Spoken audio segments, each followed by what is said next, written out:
This is a restricted area, sir. Military funeral, 4-star general. No clearance, no entry. The young guard barely looked at Franklin Hayes, just another old man in a faded uniform, standing outside Arlington National Cemetery's iron gates. The morning air hung heavy with the scent of rain and freshly cut grass as dignitaries and high-ranking officers streamed past security checkpoints, their credentials flashing in the sunlight. Franklin didn't argue. He simply stood there, shoulders slightly hunched, holding a single white lily wrapped in a strip of cloth. His uniform, once deep green, now faded to a muted gray-blue, had been meticulously pressed the night before. The brass buttons no longer shined, but his boots gleamed with polish, his hat tilted at the precise angle required by regulations he'd memorized half a century ago. He had taken 3 buses since dawn, 5 hours from Roanoke, a transfer in Richmond, then a local line that dropped him 3/4 of a mile from the entrance. He hadn't called ahead. Hadn't asked for special treatment. He had simply come to say goodbye to a man who once meant everything. "I served with him," Franklin said quietly, his pale blue eyes, cloudy around the edges but still steady, fixed on the ceremony beyond the gates. "A long time ago." The guard frowned. "We have a list of authorized guests. Are you family?" Franklin shook his head. "I'm sorry, sir. Without credentials, I can't let you in." Franklin didn't protest. He simply nodded once and stepped aside, taking a place near the outer wall where the morning breeze tugged at his sleeve. And there he stood, motionless, as the ceremony began inside. Beyond the gates, the scene unfolded like a painting of military precision. Rows of generals, foreign dignitaries, the Secretary of Defense. A flag-draped casket. The low, mournful wail of bagpipes. The sharp report of a 21-gun salute that made Franklin's shoulders tense involuntarily, muscle memory from another lifetime. Inside those gates lay General Marcus R. Connors, a 4-star general who had led special operations across 3 continents. A man decorated with every honor the nation could bestow. A man whose state funeral had drawn an audience reserved for heroes of the highest order. Outside those gates stood Franklin Hayes, holding his wilting flower, watching without expression as the world paid homage to a man he had once carried through fire. Not angry. Not bitter. Just waiting, as he had been trained to do a lifetime ago. No one noticed him. No one except one man. Colonel Logan Marks stood at rigid attention near the honor guard, his eyes fixed forward as protocol demanded. But something, a flicker of movement, perhaps, drew his gaze toward the cemetery gates. The figure standing alone outside shouldn't have caught his attention. Security kept dozens of onlookers at bay during high-profile funerals. Yet something about this man was different. The uniform first, outdated but impeccably maintained. Then the patch on the shoulder, an insignia Logan hadn't seen outside of military archives and classified histories. 3rd Reconnaissance Battalion, Ghost Company. A unit that, officially, had never existed. Logan's breath caught. His eyes narrowed, focusing on the weathered face beyond the gates. It couldn't be. But there he was, Franklin Hayes, the man General Connors had mentioned in private conversations for decades. The man who, according to whispered stories among senior staff, had saved Connors' life twice in operations too classified to appear in any record. The man who had disappeared after Vietnam, refusing medals, declining commendations, vanishing into civilian life as completely as Ghost Company had vanished from official history. Logan glanced toward General Michael Thurman, who stood beside the casket with perfect military bearing. Thurman had served under Connors for 20 years. He would know. Breaking protocol, Logan leaned slightly toward the general. "Sir," he whispered, voice barely audible above the chaplain's prayer. "He's here." General Thurman's expression didn't change, but something shifted in his posture. "Who?" "Hayes, sir. Franklin Hayes." Outside the gate. For a heartbeat, nothing happened. Then General Thurman's eyes flicked toward the cemetery entrance. His jaw tightened almost imperceptibly. Without a word, without hesitation, Thurman handed his ceremonial saber to an aide. He adjusted the cuff of his immaculate dress uniform and walked, not hurried, but with unmistakable purpose, toward the gates. The honor guard faltered. The chaplain's words trailed off. Even the crowd seemed to hold its collective breath as the four-star general strode away from the casket, away from the ceremony, toward the old man no one had noticed. Every eye followed him. Every camera turned. Every whisper asked the same question: what could possibly pull General Thurman away from his position of honor at this solemn moment? The answer stood alone outside the gates, still holding his wilted lily. General Thurman reached the gates with measured steps. Without a word to the guards, he unlatched the heavy iron barrier himself and stepped through. The security detail, momentarily stunned, made no move to stop him. Franklin, who hadn't moved in over half an hour, looked up in surprise as the general approached. His weathered hands tightened slightly around the stem of his lily. 3 feet from Franklin, General Thurman stopped. Drew himself to full height. And then, in front of the press, the politicians, the highest military brass in the nation, he raised his hand in a sharp, clean salute. The kind reserved for equals. "Sir," the general said, his voice thick with emotion, "we've been waiting for you." Franklin blinked, confusion crossing his face. "You don't have to." "With all due respect, Mr. Hayes," Thurman interrupted gently, "yes, I do." The general turned and extended his hand. Colonel Marks stepped forward, carrying a polished wooden box inlaid with the seal of the United States Army. Inside lay the ashes of General Marcus R. Connors. "General Connors requested that you deliver him home," Thurman said. "To his brothers. To the men who were never named in the press, but who saved lives no one ever knew about." Franklin stared down at the box, his hand trembling slightly as he reached for it. "I thought they forgot," he said, so softly that only Thurman could hear. The general's voice broke. "We didn't." And behind them, in the cemetery's inner circle, something extraordinary happened. One by one, the remaining veterans of Ghost Company, men now in their 70s and 80s, rose from their chairs. Men who had traveled from across the country not for the public ceremony, but for this moment. They formed a line at the edge of the gathering, each standing at attention despite arthritic knees and weakened hearts. As Franklin Hayes walked through the gates carrying the remains of his fallen friend, each one saluted him. Not because protocol demanded it. Not because cameras were rolling. But because they remembered.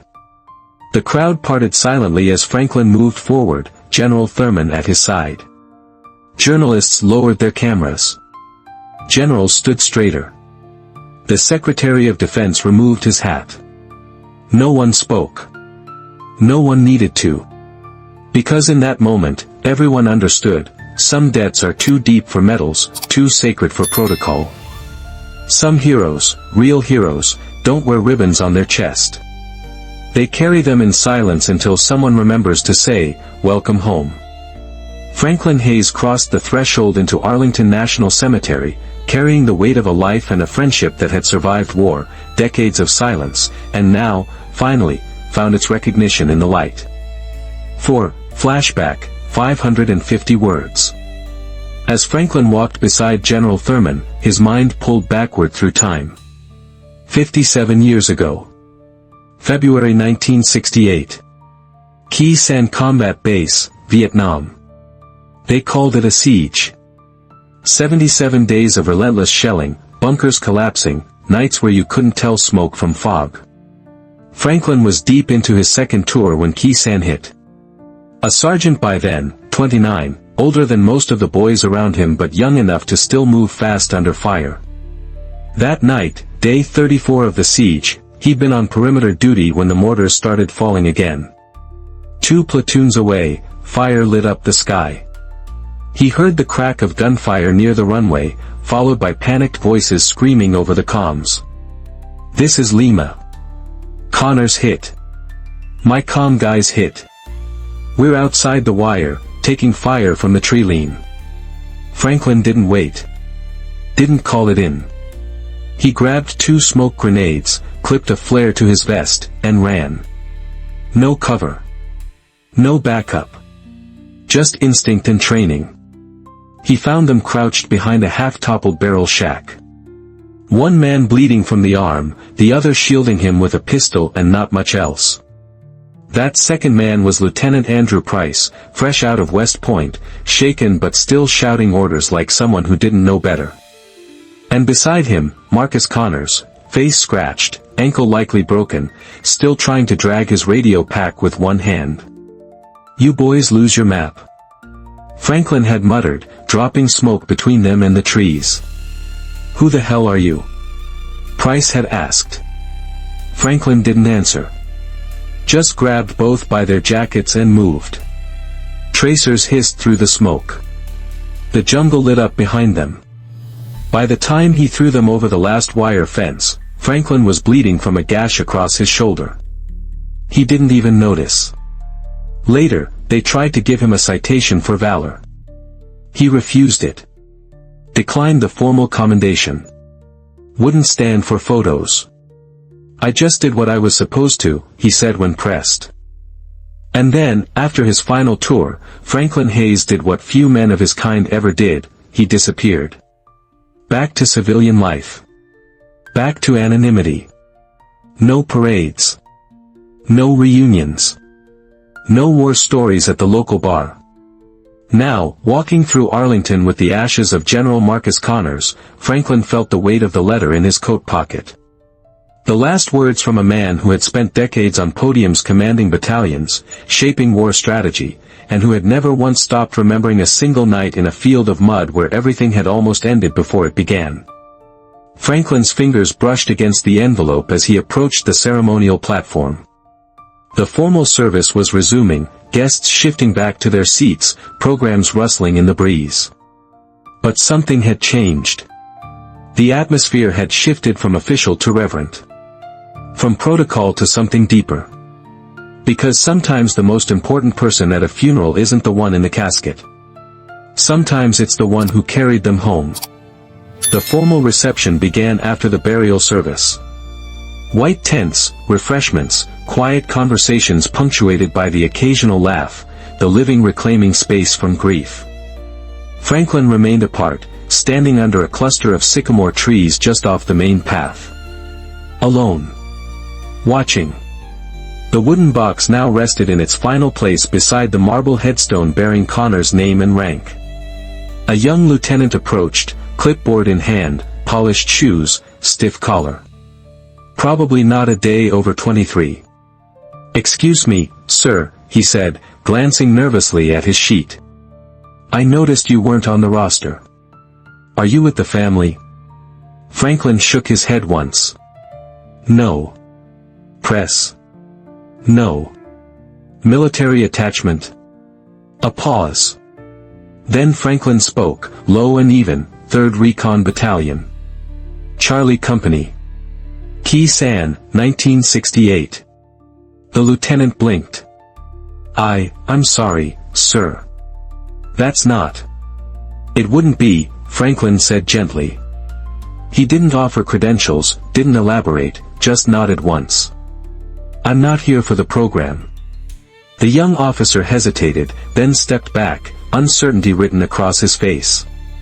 I'll check with my CO." He turned and moved away quickly. Franklin exhaled and returned his gaze to the horizon, to the rows of white headstones stretching into infinity. He had said what he came to say. Delivered what he promised to deliver. There was no reason to stay. He turned to leave when a voice stopped him. "Sergeant Hayes." Franklin turned to find a captain, mid-40s, steady eyes, bronze star on his chest, standing at parade rest. "General Price would like to speak with you." Franklin's expression didn't change, but something flickered in his eyes. "Andrew Price?" The captain nodded. "Yes, sir. 4-star General Andrew Price. He's been looking for you for a very long time." Franklin stood motionless, weighing something in his mind. Then, with a slight nod, "Lead the way, Captain." As they walked toward the command tent, whispers followed them. Not the whispers of curiosity that had tracked Franklin earlier, but something different. Something like recognition. Something like respect. Because word was spreading about the man in the faded uniform. The command tent hummed with activity, aides moving efficiently between stations, communications officers monitoring channels, security personnel scanning the perimeter. All motion ceased when Franklin entered. At the center stood a man Franklin hadn't seen in over 5 decades. General Andrew Price, no longer the frightened lieutenant from that night in Key San, but a 4-star general with a chest full of medals and the bearing of a man accustomed to command. For a moment, neither spoke. Then Price dismissed his staff with a gesture. When the tent emptied, he stepped forward. 54 years, Price said quietly. I've been looking for you for 54 years. Franklin remained still. Wasn't hiding. Just didn't want to be found. Price nodded. Marcus never stopped searching. Even when I told him it was hopeless. He said he owed you a debt that couldn't be repaid. Franklin's eyes dropped to the floor. No debt. Just did my job. Price's expression softened.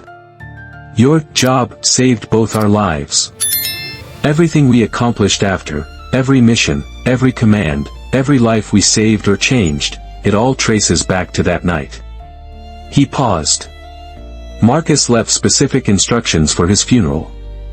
Said if by some miracle you showed up, everything would change. Before Franklin could respond, Price turned to the tent entrance. It's time. Together they walked back to the ceremony area, where the guests had reassembled. Price led Franklin to the podium, then turned to address the crowd. Ladies and gentlemen, he began, voice steady, carrying across the field. There are moments in military life that live far beyond the battlefield.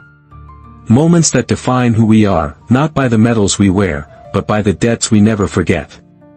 He paused, then turned, extending a hand toward Franklin. If not for this man, Price continued, Marcus Connors would not have lived past 19. I would not have survived my first command. And everything we've built, every soldier trained, every mission fulfilled, would never have happened. Franklin's eyes remained on the ground. His hands clasped behind his back with the steadiness of a man who had carried far more than could be seen. Price took a breath. If there is one person who deserves to lead this final walk, it is Sergeant Franklin Hayes. Ghost Recon, Laos, 1971. The stillness cracked. First with a single hand clap, then another, then rising slowly, respectfully, as the entire assembly came to their feet. One by one, soldiers, generals, and civilians rose and saluted. Dozens of hats lifted, tears wiped quietly away. And the press, they put down their cameras. Because sometimes you don't capture a moment. You just let it stand. General Price turned, his voice now soft again. Will you walk with me, Sergeant? Franklin hesitated for just a moment, then nodded. Together, shoulder to shoulder, they began the walk toward the flag-draped platform. Past the stunned officers. Past the journalists. Past the wreaths and flags. And as they reached the final row, the honor guard parted without a word, letting them pass. The final notes of taps faded into the wind. No applause followed. No anthem. Just silence, the kind that holds a weight words can't carry. Franklin Hayes stood motionless beside the grave, his hand resting briefly on the headstone that bore the name of the only man who ever called him brother in arms, even after stars filled his shoulders. The crowd dispersed slowly, drifting back toward the parking areas in small, somber groups. Franklin remained, watching as cemetery staff completed their work with practiced efficiency. He had waited decades for this moment. He could wait a few minutes more. General Price approached as the last of the guests departed. He carried something in his hand, an envelope, smaller than the one Franklin already possessed, its edges yellowed with time. It was in Connor's safe, Price said, holding it out. He left instructions to give it to you, Only if you came all the way to the grave. Franklin took it. The paper crackled under his fingers as he opened it. Inside was one paragraph, written in a hand that had clearly struggled to remain steady. Frank. You never let me thank you. Not really. You saved my life and disappeared like it didn't matter. But it mattered to me. You're the only debt I carried that no medal, no command, no ceremony could repay. You let me live long enough to serve, long enough to lead, long enough to die at peace. And if there's any justice in this world, one day they'll say my name beside yours. And maybe then I'll finally feel worthy. Your friend.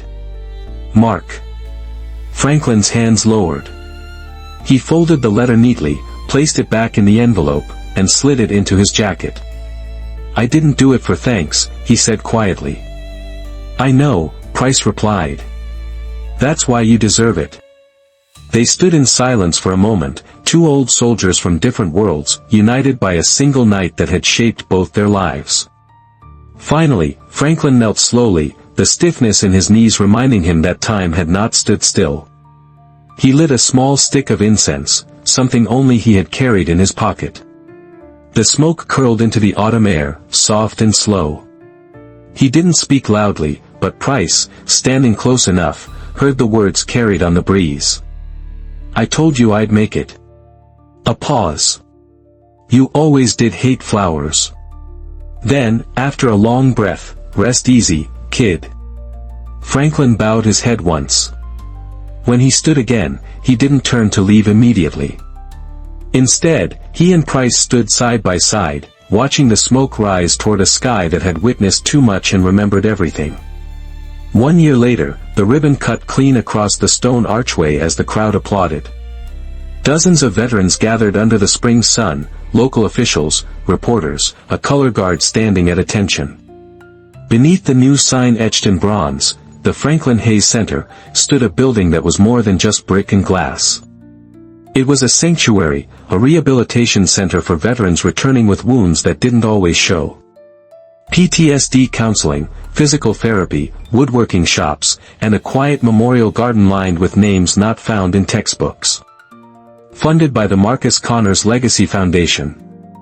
Approved by General Andrew Price himself. Franklin Hayes wasn't on the stage. He stood off to the side, a dark coat over his shoulders, holding a single white lily. No cameras turned toward him. No microphones thrust in his face. Only those who truly understood nodded in quiet recognition. As the crowd thinned, Price joined him. I told you I didn't want a building, Franklin muttered. Price smiled gently. It's not a building. It's a thank you etched in stone. Franklin looked at the young veterans entering the center. You think they'll come?